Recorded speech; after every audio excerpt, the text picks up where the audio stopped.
bá ń gbọ́ onírú àdìyó ẹlẹ́ṣin mọ́ra rè o ọmọ onírú mọ́rùfù torí pé gbogbo nǹkan ló yí padà gbogbo nǹkan ló yí padà orúkọ mi ò yí padà ṣé o onírú lọmọ mọ́rùfù lọmọ. I went for a gig in Abeokuta. I can remember it's in Okegbein or Isalekbein in Abeokuta, and there's this artist called Morufu Oniru.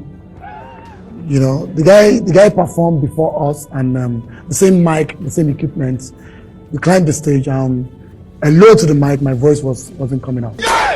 The drummers, the Sakara, the Omele, the accord, nothing was coming out. We left the stage, the guy come back on stage, and everything was booming. Nice mama rope mi o, jọ̀wọ́ mama rope mi, èmi kọ́ ni mo ní o má kọ fújì Adigun, mi ò ní o má kọ fújì Adigun, onírú mọ́rùfù mi o. Nice jọ̀wọ́ mama rope mi ò ṣe ohun tó jọ bẹ́ẹ̀ rárá. Ọkọ tó ṣẹlẹ̀ bọ̀ tí kò tẹ́mi rántí ṣá ni pé ní táìmù yẹn ní side Isalekbein. So èmi lèmi ní show wọ́n tó lè lérè. So ibi tí mo ti play lọ àwọn kan wá láti bóyá Ìbàdàn. So wọ́n wá ń sọ fún mi pé ọ̀bọ̀ kan wà o àwọn fẹ́ kí n gbé máa kìfù kó kọ olórin yẹn ó jẹ́ nice. Ó dàgbé alápò méjì kò tí ì kọ hip hop bóyá fújì ló ń kọ́ ń bá yẹn. So èmi dẹ̀ gbé máìkì fún ó kọrin but ìkọ́ tẹ́mi kọ́ rí mẹ́rin ni wípé àwa mọ̀rúfù méjì là ń kọ fújì. Mọ̀rúfù méjì ló ní fújì tó wà l'Abẹ́òkúta. Mò ń bọ̀ o. Ibi tó dà o ibi rere o là ń gbá kàbá sí là ń tọ́jú ajé sí ibi tó dà láyé mi o láyé mi. Mo ti ṣíwájú Saheed Òṣùpá adé láti ọdún wo. Adé fújì. tipẹ́. Saheed ò tí máa dádé tẹ̀yìn tí ń dádé nìyẹn. Aláàjì Saheed ò tí dàdé rárá. Wọn ò tí dàdé rárá. Onírú tí jẹ́ mọ̀rúfù ń náwó ẹ kí mọ̀rúfù ńlẹ̀ ò ṣeun onírú mọ̀rúfù àwo ti Bọ́lá Lábáìkà o. Ilẹ̀ onírú mọ̀rúfù àwo Tàlàbí o. Onírú ó kàre mọ̀rúfù mi ò ṣeun. Onírú tó ń jẹ́ mọ̀rúfù o. Tó ń jẹ́ mọ̀rúfù o. Ó ṣe onírú tó ń jẹ́ mọ̀rúfù. Ó ṣe onírú mi mọ̀rúfù. Gàdí ti gàdí gírí gàdí.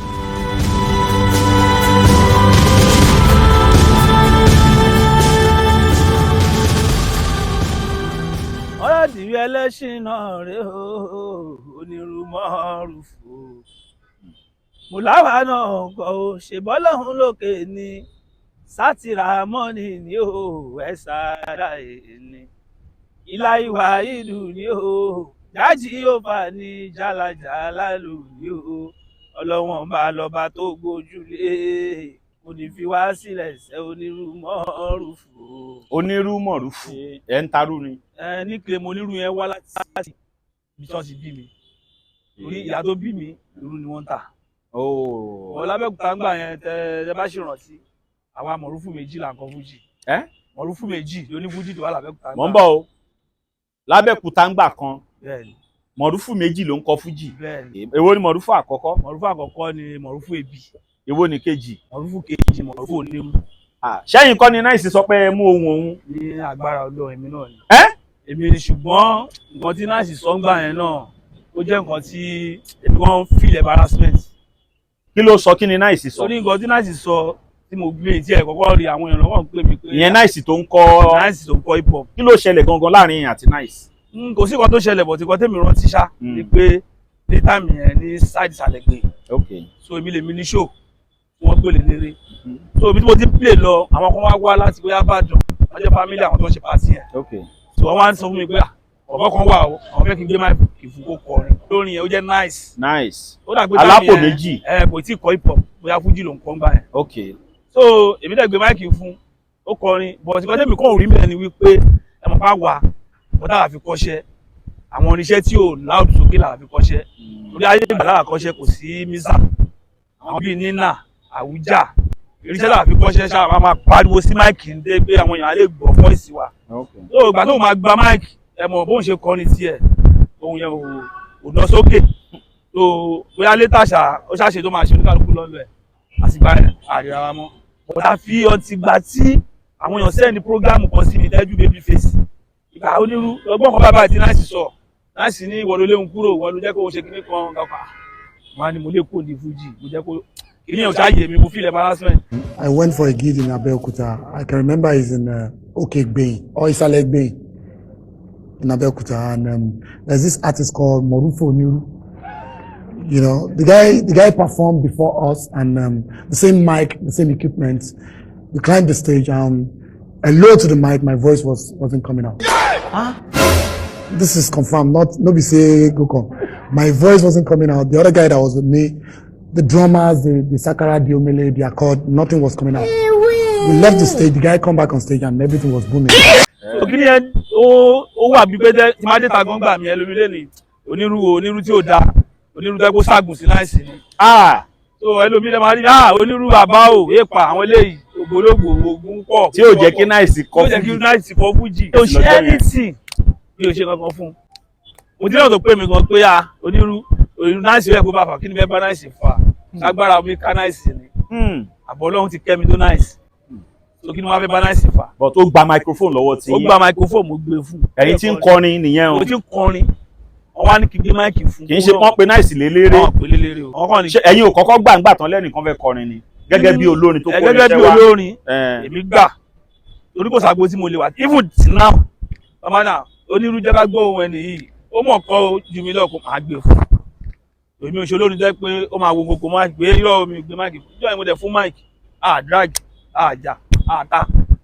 So ó dẹ̀ kọrin ó dẹ̀ bá tiẹ̀ lọ but ṣùgbọ́n tèmi ò rí ni wípé báwa ṣe ń handle mic tá ló gbà yẹn kọ́ lóun ṣe handle ẹ̀ oníkan táwa fi kọ́ṣẹ́ a máa pariwo sí mic ni láyé speaker kan mic kan Àwùjá nínà lẹ fi kọ́ṣẹ́ báwo lẹ ṣe máa ń pariwo yẹn náà ẹ fún mi lẹ́sàmpù ẹ̀. tó bá ń gbọ́ onírú àdìyó ẹlẹ́ṣin mọ́ra rèé o ọmọ onírú mọ́ rúfù torí pé gbogbo nǹkan ló yí padà.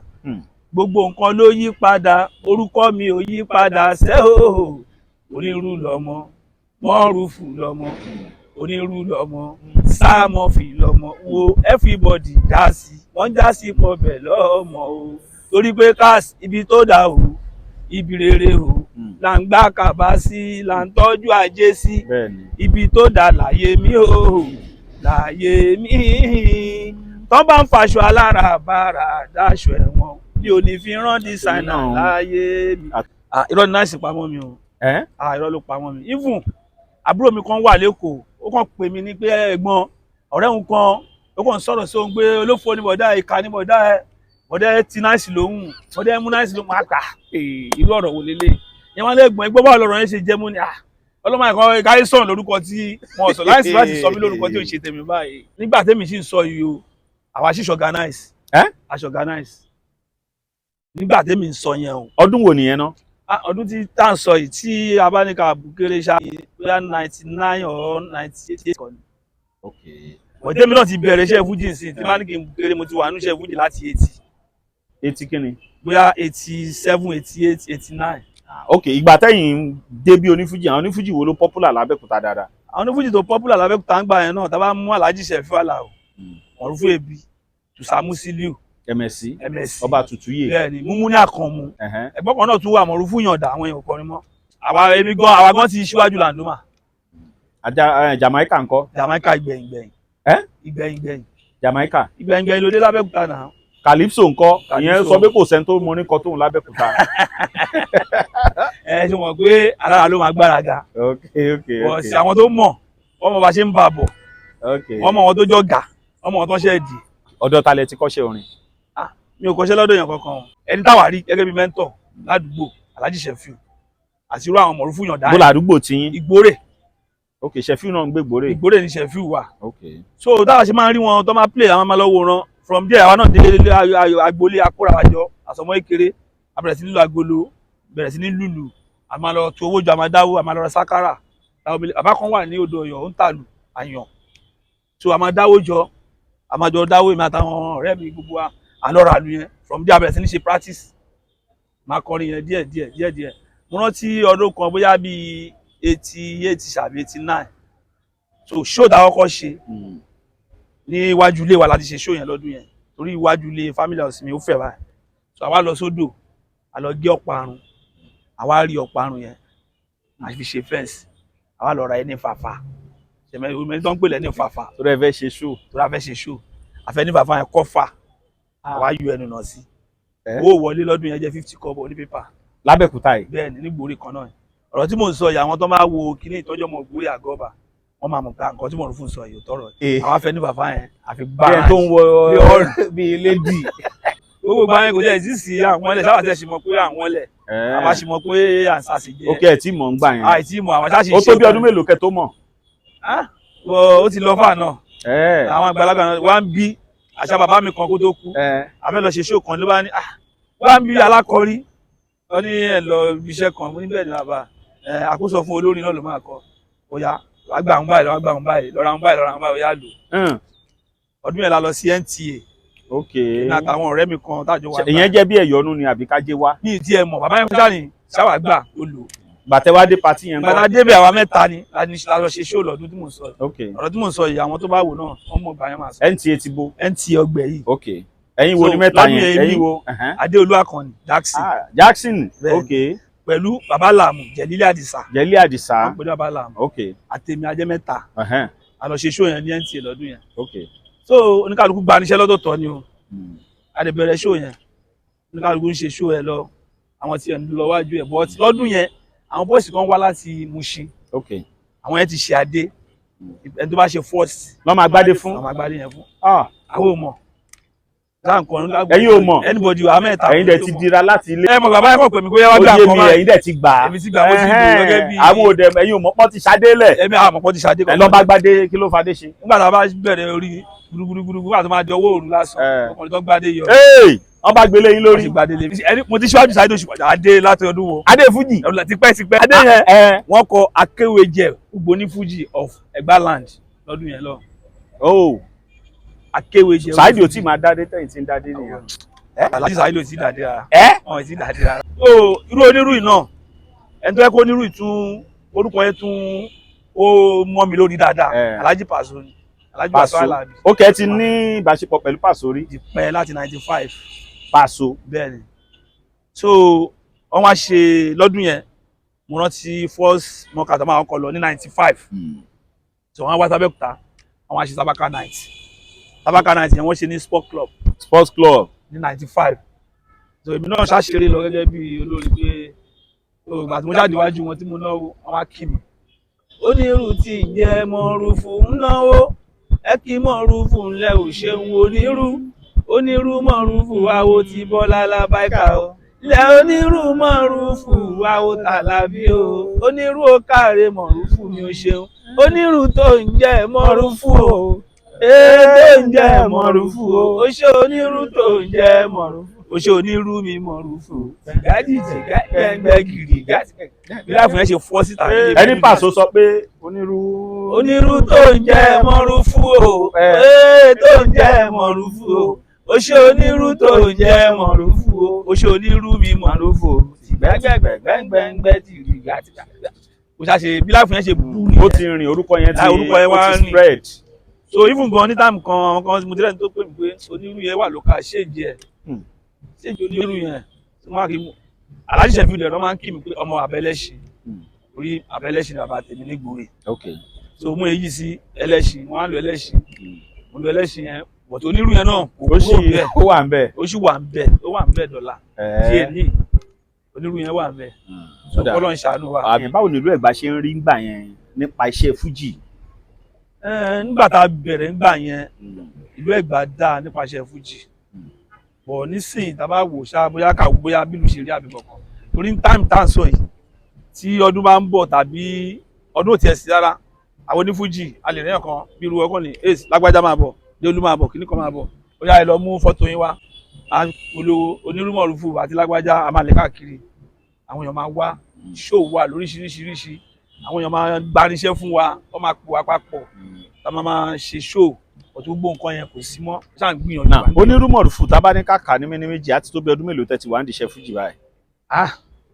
tí mo ti wà ń diṣẹ́ fújì nsìn tí n bá ní kí n kà á ti wọ 33 years torí mo ti ṣe 30 years on stage nsìn mo ti ṣe yẹn bíi ṣé 3 years náà kan mo ṣe. ẹ ti ṣe 30 years on stage. mo ti ṣe 30 years on stage. àwa fi kékeré bẹ̀rẹ̀ iṣẹ́ orin ni láti primary school. àwọn bolẹ́ agbórin yín dé. àìsí kúrò ní Nàìjíríà o. bọ̀tẹ́ ti kúrò lábẹ́kúta. bọ̀tẹ́ Abẹ́òkúta Ìbàdàn Èkó Sókótó Kaduna gbogbo nǹkan tó sì jẹ́ Nàìjíríà. rẹ́kọ̀dù lẹ kọ́kọ́ ṣe. rẹ́kọ̀dù lẹ kọ́kọ́ ṣe Get Up. kí lẹ kọ́ ń bẹ̀. Get Up níbẹ̀ ni mo ti kọ wípé a máa purọ́ tanra wa jẹ́ Àdìó Mọ̀rúfù Ẹ̀gbá ń gbìyànjú bó jẹ́ torin kíkọ tó bá ṣe bí irọ́ ẹwà rẹ̀ mú kọ́mándà ẹbí ní sáòbí Ẹ̀gbá náà ti bí ẹwà kan ní míṣínà àròrè yín Ẹ̀gbá náà ti bí Ṣàṣìnà Peter Ẹ̀gbá náà ti bí ẹwà làwọ̀ ṣẹ̀fìwù Ògúndábèdè olórí oko wa ní ìlú Ẹ̀gbá ń bí. Mo tún sọ pé ayọ̀ ni mo fẹ́ o Ọlọ́run ayọ̀ máyọ̀ mi kún dáadáa. Tí bá ní kí wo get up yẹn ó dà pé bóyá bíi around 99 ní get up yẹn. Ṣé ní CD àbí cassette? Cassette ni kò sí CD o even gan alárọ̀gì kò tí ì sí kíní a máa kóra wa sínú ọ̀fàn à ń lọ sí Èkó ní Dẹ́kà lẹ́sìn lọ sí Dẹ́kà lábúlé ọjà a máa gbọ́ oúnjẹ bí pàrọ̀ lọ ṣe pàtì. bẹ́ẹ̀ ni bóyá máa ń ṣẹlẹ̀ nìyẹn. Lẹ́yìn yẹn ń kọ́ ìmí wo lẹ tún ṣe? Lẹ́yìn yẹn ni mo ṣe Infinity. Ilẹ̀ kọ́nù yẹn. Infinity yẹn ni mo ti kọ. Ó yẹ kí gbogbo wa ó gbọ́n ní Nàìjíríà káyé máa tanra wa jẹ o. Ó yẹ kí gbogbo wa ó gbọ́n ní Nàìjíríà káyé máa tanra wa. Ẹ ò rí láyé ọjọ́ òun ẹ ò rí láyé ìjọ òun. Ṣé ò rí láyé ọjọ́ òun ẹ ò rí láyé ìjọ òun. Àwọn èèyàn àtàtà ayé ilé àwọn èèyàn pàtàkì aláya mẹ́fà ń ṣẹ̀ṣọ́ wọ́n ń rówó fi bọ́mọ wọn. Kí ló dé lákòókò yìí tipátipá ló níyàwó kan òfin yo. Ǹjẹ́ kí ló fà sábàbí ta fi rí nira àfọwọ́fà ìlọ́wọ́ àwọn olórí wa ni. Ayọ̀ àyọ̀jù èyí tákèrè yọ tó fi dá lápá ìyẹn ló ṣe wọ́n. Ayọ̀ àyọ̀jù èyí tákèrè yọ tó fi ṣẹ́ lápá ìyẹn ló ṣe wọ́n. Ẹ ń fi yẹn bá lẹ́yìn Infinity yẹn kọ́. So lẹ́yìn Infinity yẹn mo ṣe Endurance. Kí ló ṣẹlẹ̀ sí tẹ́ fi kọ yẹn?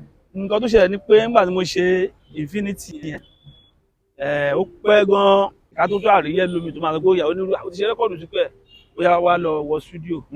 Ẹ fi pè lẹ́yìn Endurance. Lẹ́yìn Endurance ńkọ́? Lẹ́yìn Endurance ni mo ṣe Success. Lẹ́yìn Success ńkọ́? Ibi tó sì dúró nìyẹn àṣeyọrí. Ọdún wo lẹ ṣe Success yẹn gbẹ̀yìn? Success yẹn 2017. Aula Bitter Tea ẹkùn akíkanjú tí ń wọ̀yá ìjà pẹ̀lú àwọn àìsàn bíi kíndìnrín èyí tó ní stone nínú kidney stone yóò gbé tirẹ̀ tẹ́ẹ̀sì yámọ́ ìgbẹ́ dànù òun kan náà sì tún ní o ló ń ṣiṣẹ́ fún liver àìsàn jẹ̀dọ̀jẹ̀dọ̀ a tún máa ṣiṣẹ́ fún heart èèyàn ìṣòro àìlèmí sókè sódò dáadáa tó tún ṣiṣẹ́ fún ìfúnpá gíga high blood pressure bákan náà gbogbo ẹ̀yin tẹ́ bá ní ìṣòro ìsétọ̀ tá a mọ̀ sí prostate cancer gbogbo àwọn àìsàn tá a là kalẹ̀ yìí pátápátá ni yóò wo gbogbo ẹ̀sán gbogbo ẹ̀yin tẹ́ wà ní Manchester láti rí egbògi Aula Bitter Tea rà ẹ kàn sí wọn ní nọ́mbà 45 Middleton Garden Manchester M24 1AB tàbí kẹ́ ẹ pè sórí àwọn nọ́mbà tó wà lójú ìwòran yín yìí àti Nigerians nọ́mbà yìí pẹ̀lú egbògi Aula Bitter Tea ewé àtegbò pọ́nbélé wọ́n fi ṣe àgbékalẹ̀ rẹ̀ pẹ̀lúra lónìí kò jẹ́rìí sí ìmọ̀ ìjìnlẹ̀ tiwantiwa. Onírú tí ń jẹ Mọ̀rúfù náwó ayé ligaliga. Mo fẹ́ wò ó yẹ tún mú bó ṣe mú. Tó bá wù wọ́n ní onírú tí ń jẹ Mọ̀rúfù náwó ẹ kí Mọ̀rúfù lẹ ò ṣe onírú Mọ̀rúfù àwo ti Bọ́lá Lábáìkà lẹ onírú Mọ̀rúfù àwo Tàlàbí o onírú ó káre Mọ̀rúfù mi ò ṣeun onírú tó ń jẹ Mọ̀rúfù o yéé tó ń jẹ Mọ̀rúfù o ó ṣe onírú tó ń jẹ Mọ̀rúfù o ó ṣe onírú mi Mọ̀rúfù gbàgbàgbà jìrì wéè lọ́gbà yẹn nìyẹn. ok Paso change ní ganlé. Paso dé ohun tó bá wù wọ́n ní kan sọ. Ajíbọ́lá rárá onírú ti jẹ Mọ̀rúfù náwó ẹ kí Mọ̀rúfù ẹ ò ṣe onírú Mọ̀rúfù àwọn tí Bọ́lá Lábáìkà ìrírí wo lẹ́yìn náà tún ní ìdíṣẹ́ fújì ẹgbẹ́ yìí náà lè mi fi kọ́ àwọn èèyàn lẹ́kọ̀ọ́. Ìrírí pọ̀ but ìrírí àkọ́kọ́ tí mo lè tọ́ka sí pé mo rírí a ti lọ pèrè ní sáìdì Ìbàfò láàbọ̀ accident ṣẹlẹ̀ àwọn ọmọ náà mọṣẹ́ mi tó pọ́n lẹ́sẹ̀ ọdún yẹn gan àpáyé sí wà níbi ojú mi báyìí ó ti parẹ́ tán ni èmi náà gé lójú hospital ní gbogbo island sí so adé ti lọ ètò jẹ́ pé nígbà tá a máa wọlé báyìí gbogbo alárọ̀jọ́ kejì wọ́rọ́wọ́rọ́ la wọlé kò sí 1 naira àmọ́ kí wọ́n lọ sóde mọ́jú. ẹbọ tán ti fún yín lówó kẹ́ tó wà. wọ́n ti fún wa lówó ká tó wá ṣùgbọ́n ẹ mọ̀ kó tó máa fún wa nígbà yẹn náà a máa fi gba instrument. ẹ ṣé gbogbo lẹ gbọ́dọ̀ fi gba instrument. owó kò ká instrument gan nígbà tá à ń sọ yìí. ok káṣá lè lọ. káṣá gbọ́ pé a lọ play. ẹ wá wọlé gbogbo ẹ bá tutù. kò bá wọn náírà ọba wa délé jẹ́ pé àwọn ọmọ mi náà tájọ ẹ wo èmi ò ráyè gbogbo àmọ́ ní táàmì àrẹ tó sá ara wọn tó dúró wàṣà dúró pé iṣẹ́ yìí àforítì láti ìgbà náà la lè ṣe wà lẹ́nu ẹ̀ so Ọlọ́run ṣe bọ̀ tí Ọlọ́run túbọ̀ ṣe jù báyìí lọ. ó máa ṣe. orí kò sí promoter á dẹ̀ ti pẹ́ lẹ́nu ẹ̀. ọ̀rọ̀ pé bóyá Ṣẹ̀fíù ṣe àwọn olórin lẹ́gbàá yóò sí nínú àwọn tó lè sọ pé Ṣẹ̀fíù ṣe àwọn olórin lẹ́gbàá orí oníkálukú ló ń ṣe ẹlòmíì láti ibi tó ti jáde ogún ìdílé gan wà it's like pé ọmọ ìjáde nínú ilé wa ó fẹ́ gbogbo jáde ogún ìdílé lásán ẹlòmíì fèsì ẹ̀ but àwọn máa parọ́ mọ́ pé Ṣẹ̀fíù ló ń ṣe yàn kan Alhaji Ṣẹ̀fíù kì í ṣe pé bí a torí pé wọ́n jẹ́ ọmọ àdúgbò mi táyọ̀ jẹ́ gòrè èmi ò rí wọn ní rẹ̀ tó ń ṣe níbo torí wọ́n plain gan wọ́n plain gan ní 2017 tí mo ní mo ṣe lọ́ọ̀ṣì Sussex ní ìrántí lẹ́yìn tí mo ra gbogbo nǹkan kò wá sówó lọ́ọ̀ mi mọ́ ó wá kówó ọ̀lù meanwhile mo ti tẹ kí lórúkọ ẹ̀ Luke Jim sínú ife pàtíkù bí ọ̀sẹ̀ kan mi ò rówó ọ̀lù san bí 150,000 lọ́dún yẹn mo wá pé kí ni mo lè ṣe o ta ni mo lè pè mo ti ká ife kiri pé Luke Jim kò tí sówó ọ̀lù mo ìpà Alhaji Ṣẹ̀fíù nìyẹn àbá lọ́ọ̀ṣì tí mo fẹ́ ṣe mo lè sọ fún wọn tẹ́lẹ̀ lọ pé mo fẹ́ ṣe lọ́ọ̀ṣì lọ́jọ́ báyìí ìtìrówó ọ̀lù san díẹ̀ ló ṣì wà lọ́wọ́ mi ọjọ́ ìkọ̀ kìíní mi kí n sọ pé kò tẹ̀ sí sówó kọ̀ọ̀kan lọ́wọ́ mi gan wá ní bí èrè ló wà lọ́wọ́ ẹ owó yẹn jẹ́ 150 mo ní 50,000 ni ó wà lọ́wọ́ mi wá ní ó dà nǹkan tó máa ṣe lélẹ̀ lọ san 50,000 yẹn ná kọ́ lè mọ̀ pé ó fẹ́ lò ó ti fún ẹ̀wọ̀n yàn láìfì tó bá sanwó ó lè lọ gba booking lọ san 50,000 owó yẹn ná òkè mo bá ní mo gbọ́ sàmújà sàrí wá 50,000 ó kú 100,000 yẹn tó gbà tí bá ti máa kú ọ̀túnla mo pè wọ́n bóyá wọ́n sùn bóyá lọ pé àyàmí wá ń játa Alhaji ò gbé fóònù báwo ti fẹ́ ṣe ra mi báyìí. ẹnu Alhaji ẹni Ṣẹ̀fíù ò gbé fóònù. Ṣẹ̀fíù ò gbé fóònù náà mo lẹ̀ sí ní sáré kiri létà àgbà tí máa súnmọ́ àwọn tó wọ́n jọ wà tí máa pè yẹn pé báyìí yẹn wá ní à ń sùn ní ọlọ́ pé ẹ sábà mi lọ kí má fọ̀rọ̀ gùn ṣá wọ́n ṣe san 100,000 nìyẹn. láì mọye àìmọye àwọn nǹkan tó ti ṣe fún ẹni olórin ní Lábẹ́òkúta yìí àfọlórin tí ó bá súnmọ́ wọn tó ń wò pé Alhaji Ṣẹ̀fíù ò dáa kò sí nǹkan tá a bá déwájú wọn lọ́wọ́ àṣìṣe kádàgbò wọn náà láì kọrin tó abájókòó tó máa ṣe tán a máa fún mímúdú lówó nílé lọ fún lágbájá wọ́n máa fún wa bẹ́ẹ̀ so èmi ò bíu pé Alhaji Ṣẹ̀fíù ṣe anybody onítàmì táwọn náà bọ ẹ̀mọ̀ káwọn náà máa fèsì ogun lóríṣiríṣi àwọn ogun táwọn fèsì àwọn náà dira wọn mú ni wọ́n dúró déédéé ó pọ̀ náà ẹ dárúkọ àwọn tó ń kọ fújì Lábẹ́òkúta tẹ́ ẹ abáṣemọ Alhaji Ṣẹ̀fíù a máa mú ọ̀rọ̀fún èbí a máa mú múmú ní Akànmú tí mo sọ yẹn ó ṣì wà múmú ní Akànmú a máa mú irú Dákosí Ọmọjọdádì ó wà ń bẹ Eleganza Ọládélé ó wà ń bẹ Possible nǹkan Lọ́ládé Possible mo sì ń bọ̀ ń bẹ ṣé yẹn senior yín àwọn senior mi ẹ̀gbọ́n mi lẹ́nu Possible ìfúngan ọmọ Ìyọlọ́tí àwọn ni vice governor onífújì gbogbo Ògùn ó yá ẹnì ṣòwájú so Possible wà ń bẹ gbogbo àwọn tẹ́ ń gbọ́ ilẹ̀ máa rí o Possible wà ń bẹ Ọpọ́nsún wà ń bẹ Àmùdá Yusuf yẹn wà ń jáyè Àmùdá Yusuf ó wà ń bẹ Abbas Àjàsà ńkọ́ Abbas Àjàsà yẹn ni vice ẹgbẹ́ vice tẹ̀dúró mi ní chairman Abẹ́òkúta lọ́wọ́ báyìí Abbas Àjàsà ni vice chairman Abbas Àjàsà wà ń bẹ Apeke ńkọ́ Apeke wà ń bẹ Landoma wà ń bẹ àwọn yẹn jẹ́ north Asante ni wa Landoma wà ń bẹ so Calypso náà wà ń bẹ so Sheboy wà ń bẹ ní north yẹn náà ní south tọ̀dọ̀ ti wá dẹ̀ rí Anson Muiz Anson Muiz ó wà nínú wa. so ká bùkéré onífújì ta ní Lábẹ́òkúta máa tó 40. àwọn ju 40 lọ. 40 kẹ.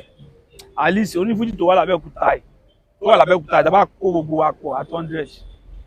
bẹ́ẹ̀ ni. láìsí Ṣàgámù ń bẹ. láìsí Ṣàgámù tó Lábẹ́òkúta yìí Ẹ̀gbá Aláké yìí dábàá kó ra wájọ ní 100 at 100.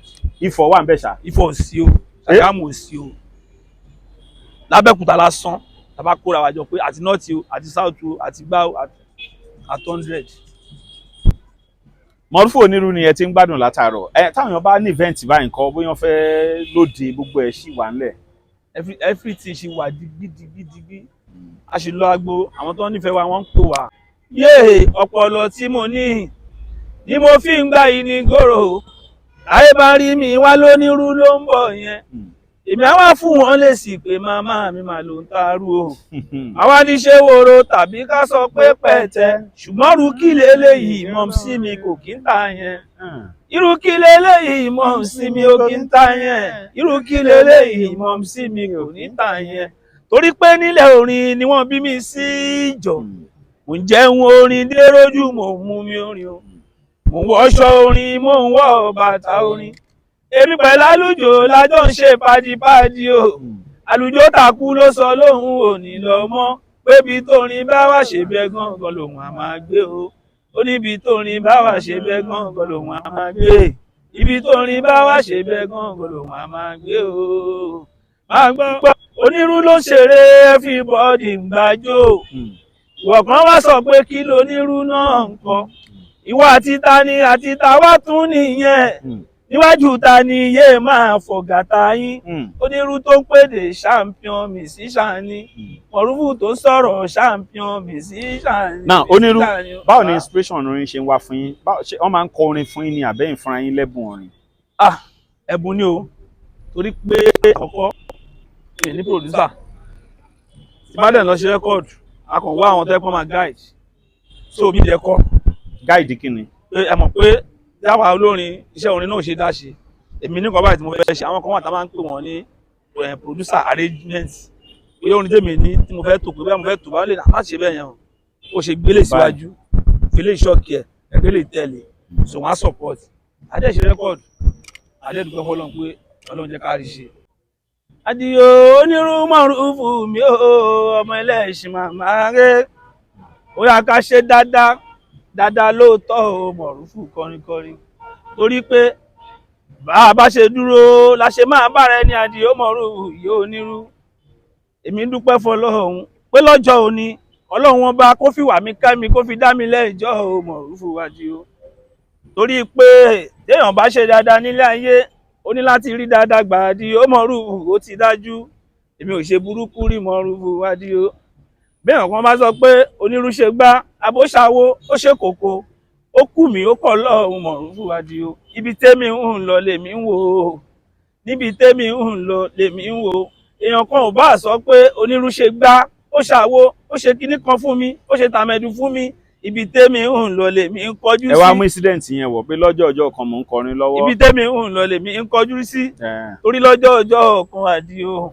mo wà lórí stage onírú mo ń jù náà sàmì gẹ́gẹ́ bí mo ṣe máa ń ṣe onírú Mọ̀rúfù Àdìó mo bá ra ọkàn ọmọ ẹlẹ́ṣin mọ́ra náà bá wọlé wá wọ́n lónírú amóyàn kan wá gẹ́gẹ́ bí olórin Mọ̀rúfù abẹ́kò bá wa fún ní máì òun náà kọrin Àdìó Mọ̀rúfù káyé gbọ́ jẹ́ kí wọ́n bá wa gbọ́ Àdìó Mọ̀rúfù yóò nírú bá wa fún ní máì kí o mú dẹ̀ o gẹ́gẹ́ bí olórin Àdìó Mọ̀rúfù mo ní kán mú wá wọ́n sì mú wá ìyẹn Ladigun mi nice ìyẹn èyí tó ń kọ hip hop ní sẹ́yìn wọ́n sì mú wá Àdìó Mọ̀rúfù nígbà yẹn o mo sì fún ní máìkì o mo ní nice ó yá jẹ́ àgbọ̀ Àdìó ó sì kọrin tiẹ̀ ó kọ lóríṣiríṣi bó ṣe máa kọ́ everybody wọ́n dunnú mo dẹ̀ gba máìkì padà mo ní láti máa kọ́ orin mi lọ Mọ̀rúfù Àdìó adèṣeré everybody wá lọ sílé ọjọ́ tí wá pẹ́ ọ̀nà tí jìn gan o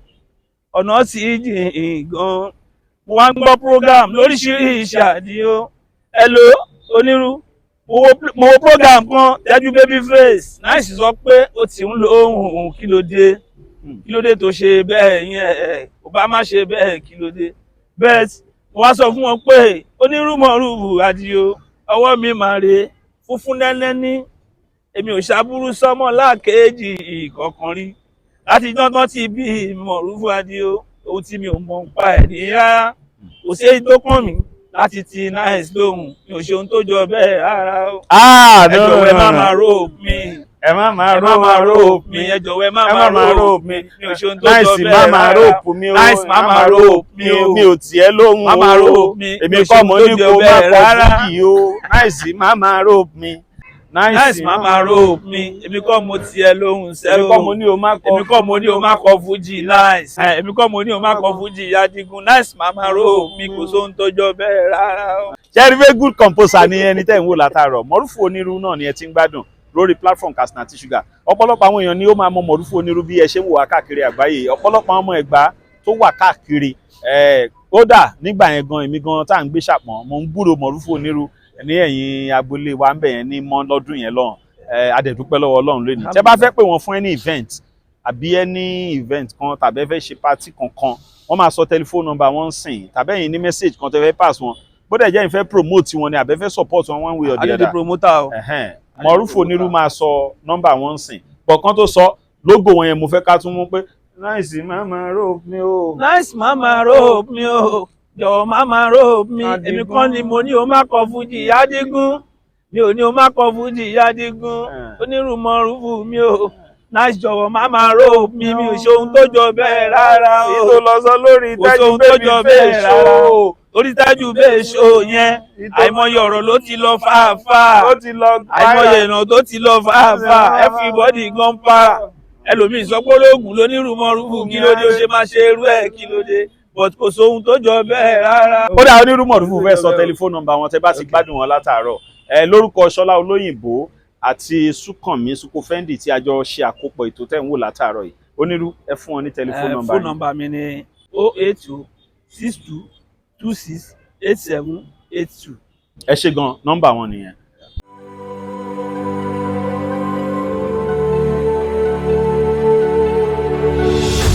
ìròyìn ayọ̀ rèé fún gbogbo ẹni tó wà ní London àtàgbègbè ẹ̀. Arahim Afro-Caribbean Cash and Carry, import and export of African foods, also help to pay school fee in UK for Nigeria with money transfer to UK and back to Nigeria. Arahim Afro-Caribbean Cash and Carry wà ní Graham Excess RM 139YS Up Minister Road, South Graham, London. Gbogbo èyí tẹ́ wà ní London pátá ó yá ẹ nìṣó lọ́dọ̀ Arahim Afro-Caribbean Cash and Carry. Ibẹ̀ gangan ìfọ̀kànbalẹ̀ wà.